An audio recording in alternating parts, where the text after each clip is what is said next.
भगवान श्री कृष्ण से अर्जुन ने कहा, हे प्रभु, आप कृपा कर अश्विन माह के कृष्ण पक्ष की एकादशी के बारे में बताइए। इस एकादशी का क्या नाम है? इसका व्रत करने से कौन सा फल मिलता है? भगवान श्री कृष्ण बोले, हे धनुर्धर, अश्विन माह के कृष्ण पक्ष की एकादशी का नाम इंदिरा है। इस एकादशी की कथा के श्रवण मात्र से ही मनुष्य को अनंत फल की प्राप्ति होती है। मैं ये कथा सुनाता हूँ, तुम ध्यान पूर्वक श्रवण करो। सतयुग में इंद्रसेन नामक एक प्रतापी राजा धर्म पूर्वक अपनी प्रजा का पालन करते हुए शासन करता था।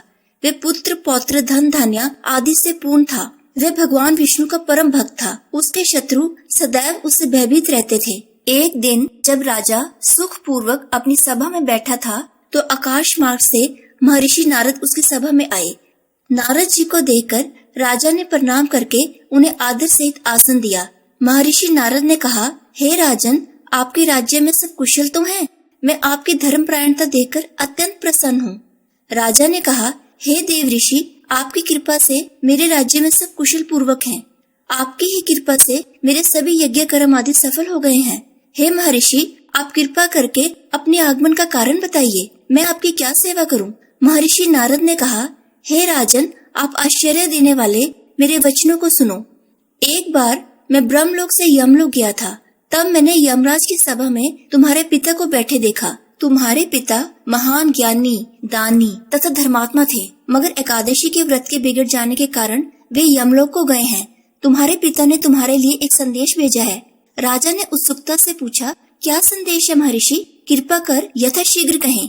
राजन, तुम्हारे पिता ने कहा है कि मेरे किसी पूर्व जन्म के बुरे कर्म के कारण ही मुझे यह लोक मिला है। यदि मेरा पुत्र अश्विन माह के कृष्ण पक्ष की इंदिरा एकादशी का व्रत करे और उस व्रत के फल को मुझे दे दे तो मेरी मुक्ति हो जाए। मैं इस लोक से छूटकर स्वर्ग लोक में वास करूं। राजा को अपने पिता के यमलोक में पड़े होने की बात सुनकर महान दुख हुआ। राजा बोला, मैं उनकी मुक्ति का उपाय अवश्य करूंगा।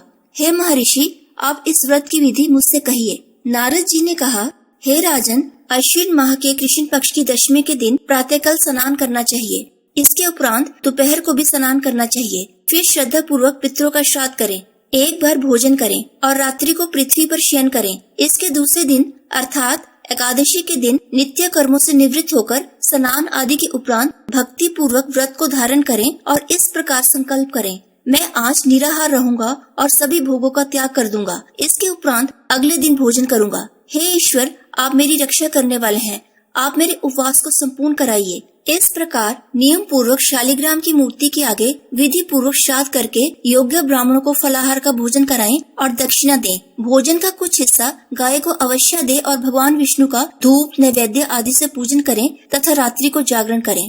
इसके पश्चात द्वादशी के दिन प्रातःकाल होने पर भगवान का पूजन करके ब्राह्मणों को भोजन कराएं। भाई बंधुओं, स्त्री और पुत्र सहित आप भी मौन होकर भोजन करें।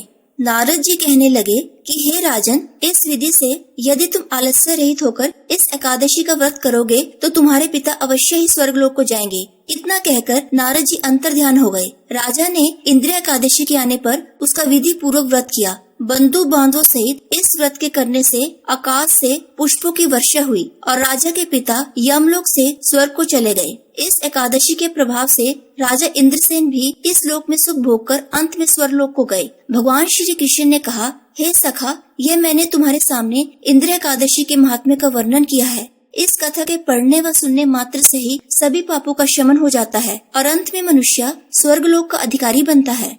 इस एकादशी का व्रत करने से सभी पाप नष्ट हो जाते हैं और नरक में गए हुए पितरों का उद्धार हो जाता है। ओम नमो भगवते वासुदेवाय। ओम नमो भगवते वासुदेवाय। ओम नमो भगवते वासुदेवाय।